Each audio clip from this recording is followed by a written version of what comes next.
Salut les amis, j'espère que vous allez bien. On est parti, on se retrouve pour une nouvelle vidéo. On va démarrer avec les unes des quotidiens catalans. Le quotidien sport qui titre Rafinha de Oro, un Rafinha en or.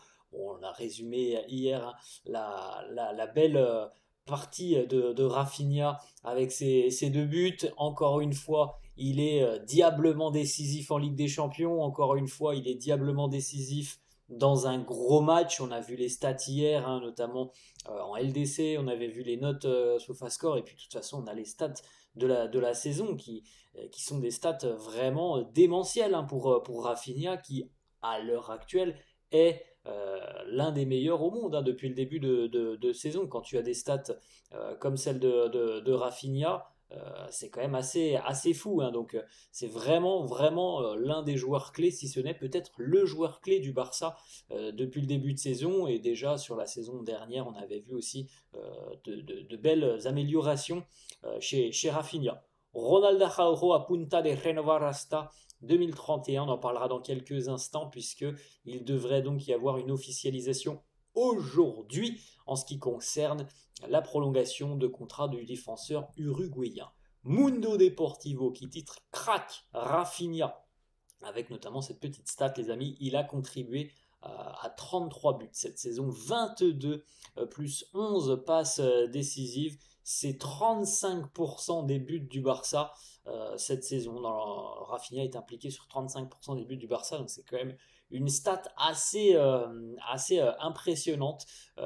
C'est le deuxième joueur le plus productif en Europe derrière Mohamed Salah. Donc quand on dit, hein, vraiment qu'il fait partie des tout meilleurs, bah, c'est un fait, voilà, c'est un fait, c'est une vérité. Rafinha est sur une autre planète déjà depuis quelques mois maintenant. On regarde les amis le classement de la Ligue des Champions, il ne reste plus qu'une journée, donc pour le Barça, le boulot est fait, hein. Les Catalans sont deuxièmes et peuvent potentiellement terminer en tête, mais bon, étant donné la forme de Liverpool, ça semble quand même assez peu probable, mais il y a quand même cette possibilité de terminer en tête. Le Barça, on rappelle, recevra la qui est septième au niveau du classement, donc ça sera un gros duel pour la dernière journée, mais il n'y aura aucune pression du résultat sur le Barça, puisque voilà, les Catalans sont déjà qualifiés. En revanche, l'Atalanta aura un peu plus la pression, puisque l'Atalanta peut espérer, hein, se qualifier directement dans le top 8.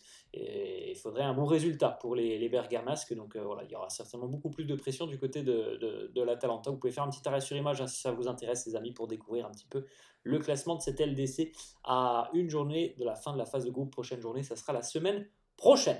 On continue, les amis, avec une petite information financière qui est tout aussi importante, hein. Le Barça est assuré de recevoir 11 millions d'euros par rapport à la qualification en huitième de finale, en plus de 2 millions d'euros de bonus supplémentaires pour figurer parmi les 16 meilleures équipes. Donc voilà, joli petit pactole quand même pour les Catalans. À tout ça s'ajoutent aussi les primes de victoire, hein.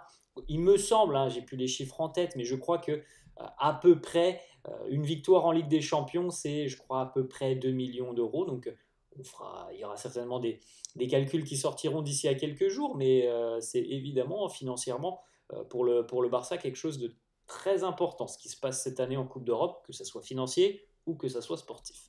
On regarde, les amis, quelques petites photos de la séance d'entraînement de la veille. Beaucoup de sourires, évidemment, hein. La confiance de l'équipe est au top. Il y a eu un boost encore une fois d'énergie avec ce match face au Benfica. Donc on verra si le Barça va pouvoir enfin reprendre une marche en avant en Liga ce week-end. Petite photo de Fermin à l'entraînement hier. Les best friends forever, Pedri et Gavi. On retrouve aussi Ferran Torres à l'entraînement. Petite stat d'ailleurs, hein, sur Ferran, sur ses deux derniers matchs de Champions League, donc face au Benfica. C'est la passe décisive pour Rafinha à la 96e, la passe D dont on a parlé hier. Et puis il faut rappeler aussi qu'un petit peu plus tôt, donc fin d'année 2024, le dernier match de LDC pour le Barça sur l'année, c'était du côté de Dortmund, et Ferran Torres avait inscrit un doublé. Donc voilà, pour un joueur qui n'est pas titulaire, c'est des stats quand même plutôt intéressantes. On continue, les amis, avec Robert Lewandowski, alors auteur de 2 pénaltys face au Benfica, c'est les buts qui comptent, hein. Il est le meilleur buteur de Ligue des Champions avec 9 réalisations en 7 matchs. Il est aussi le meilleur buteur de Liga avec 16 réalisations en 19 matchs, le tout à 36 ans. Après, voilà, il y a vraiment un joueur qui est capable de marquer énormément hein, chez Robert Lewandowski. Et on sait aussi que parfois il a des périodes où il est peut-être un petit peu moins bien. On l'a vu très récemment, à la fin d'année 2024, ça avait été un peu plus compliqué pour lui. Là, il a relancé la machine en ce début d'année. On poursuit les amis avec deux déclarations de Chesney. Premièrement, il revient sur ce télescopage avec le défenseur Alejandro Balde. Il nous dit le timing de ma sortie est bon, mais Balde ne m'a pas entendu. Heureusement, ce n'était qu'un but. Nous avons réussi à gagner le match. C'est un malentendu qui peut arriver parce que nous allions tous les deux dans le même sens, dans la même direction. J'ai crié, mais Alejandro ne m'a pas entendu. C'était un peu comique. Il est vrai que bon, c'est certes un peu comique, mais quand on voit l'image sur le direct, franchement, on pouvait penser que ça allait être plus grave que ça, hein, quand même, parce qu'il y a quand même un bon gros choc entre les deux. Bon, plus de peur que de mal. Après, bon, il y a ce but encaissé, mais plus de peur que de mal parce qu'on pouvait penser vraiment qu'il allait avoir quand même de la casse. Au final, visiblement, il n'y a pas trop de pépins suite à ce télescopage. Autre déclat de Chesney qui nous dit n'avoir jamais joué avec une défense aussi haute. Il nous dit je n'ai jamais joué avec une ligne défensive aussi haute. Arsène Wenger, à l'époque à Arsenal, demandait beaucoup aux gardiens de but, mais ici, les joueurs sont tellement loin de moi, même à 34 ans, tu peux continuer d'apprendre des choses, c'est une belle expérience. Alors il faut aussi le dire, et on en a parlé un petit peu hier, le piège du hors-jeu n'a pas très bien fonctionné hein, face au Benfica. Il y a des ajustements évidemment à réaliser du côté du Barça. Plus on va avancer dans la compétition, plus l'adversité sera importante. Et il est vrai que le Benfica avait, je pense, très bien analysé ces situations parce qu'ils ont vraiment, en première période, posé beaucoup de soucis dans le dos de la défense catalane. Donc il y a quand même des ajustements à réaliser. Et c'est vrai aussi que quand même le piège du hors-jeu ne fonctionne plus aussi bien qu'en début de saison. Et c'est normal, hein, évidemment, les adversaires s'adaptent. On poursuit les amis avec la map de Pedri. Alors une map exceptionnelle hein, de Pedri sur ce match face au Benfica. Vous pouvez faire un petit arrêt sur image. Vous pouvez aussi analyser par rapport aux couleurs. Alors là, si ce sont des récupérations de balles, des tacles, des fautes obtenues, des passes clés, des dribbles réussis, les passes en vert, les passes réussies, les passes ratées en rouge. Il y en a très peu d'ailleurs en rouge. Une passe des 119 ballons touchés, 96 sur 107 pour les longs ballons, 5 sur 9, 96 sur 107 pour les passes, 5 sur 9 pour les longs ballons, 2 centres, 17 passes qui permettent d'entrer dans le dernier tiers du terrain adverse, 6 occasions créées, 2 grosses occasions, un dribble, un tir cadré, un tac, 4 récupérations de balles, 3 sur 4 pour les duels gagnés, une faute obtenue. C'est des stats hallucinantes. Une petite information, les amis, qui concerne Eric Garcia. Selon le quotidien Sport, Eric Garcia aurait décidé de continuer au Barça jusqu'en fin de saison. Il va essayer de convaincre Hansi Flick. Alors, ce sont des informations du quotidien Sport. On verra bien ce qui se passera sur la fin de mercato. Mais, les amis, ça voudrait dire aussi que ça bloquerait, encore une fois, le transfert de Rashford ou le prêt de Rashford qui est déjà bloqué parce que, visiblement, il n'y a pas de départ du côté du Barça. Donc, si et Garcia et Ansu Fati ne veulent pas quitter, bon bah, ça devient quand même beaucoup plus compliqué hein, pour l'arrivée de Marcus Rashford. Bon, il reste une semaine de mercato, on verra bien ce qui se passera, mais selon Sport, Eric Garcia aurait tranché et souhaiterait terminer la saison du côté du Barça. Autre information, les amis, c'est Fabrizio Romano qui l'a annoncé hier.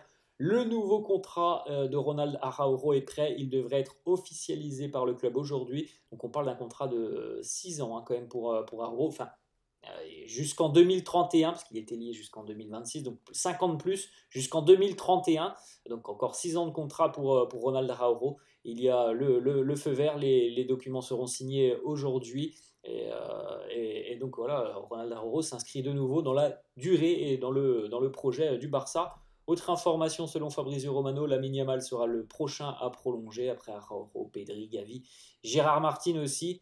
Donc voilà, on voit un peu la ligne directrice du Barça. On continue les amis avec une information mercato qui nous vient d'Angleterre. Manchester City très intéressé par Rafinha. Les Citizens seraient même prêts à poser 100 millions d'euros. C'est ce qu'on dit en Angleterre. Arsenal aussi suit très attentivement sa situation. Bon, après, il faut voir un petit peu ce qui se passe niveau fair play financier du côté de City, parce qu'on a été quand même très actif sur le mercato. Mais en tout cas, Rafinha, évidemment, il attire l'intérêt de pas mal de clubs. Hein. vu des performances de sa régularité depuis quelques temps maintenant. Mais Rafinha l'a aussi dit, hein, il a vraiment pas envie de quitter le Barça. Maintenant, vous savez les amis, quand une offre de 100 millions d'euros arrive, je ne sais pas si ça arrivera, mais quand une offre de 100 millions d'euros arrive, en général, voilà, le club se pose, prend le temps quand même de réfléchir, de peser le pour et le contre. On poursuit les amis, on a quelques petites déclats de Pau Cubarsí, qui vient tout juste donc d'avoir 18 ans. Qu'est-ce qu'il pourrait encore améliorer? Il nous dit, il y a beaucoup de choses que je peux améliorer, que je dois améliorer. Chaque match me donne de nouvelles situations que je dois remarquer et pratiquer davantage. Il n'a qu'un an au plus haut niveau, hein, Pau Cubarsí, donc il est toujours aussi voilà, dans la compréhension du jeu et aussi dans l'intégration de nouvelles situations. C'est un très jeune joueur, Pau Cubarsí. Ensuite, autre déclat, est-ce qu'on peut rêver d'une 6e LDC à Barcelone? Il me dit oui, un rêve est toujours possible. Barcelone est l'un des meilleurs clubs au monde et devrait toujours aspirer au meilleur. Mais nous devons garder les pieds sur terre, avancer match par match. Cubarsí sur Lamine Yamal, il lui dit Lamine ne me surprend pas. J'ai tout vu de lui depuis qu'il a 11 ou 12 ans. Je l'ai toujours vu dans l'équipe et j'ai apprécié ce qu'il faisait. Maintenant, tout le monde l'apprécie et voit ce qu'il est capable de faire. Petite information pour terminer aussi qui concerne Pablo Torre, qui lui aussi aurait pris la décision de continuer au Barça, de se battre pour, pourquoi pas, glaner une place. Du côté des jeunes au Barça, on pense qu'il a les qualités pour réussir. C'est un jeune joueur très très prometteur. Le Barça n'avait pas prévu pour le moment ni de prêt ni de vente pour lui, malgré son faible salaire. Donc Pablo Torre aussi devrait continuer jusqu'en fin de saison. Après, peut-être qu'il y aurait de nouveau un rejugement, entre guillemets, l'été prochain pour en savoir un peu plus sur son avenir. Voilà les amis, la fin de cette vidéo. J'espère que ça vous a plu. N'hésitez pas comme d'hab à lâcher un petit pouce bleu. Merci à tous ceux qui le feront. Je vous souhaite une très bonne journée et je vous dis à la prochaine. Ciao!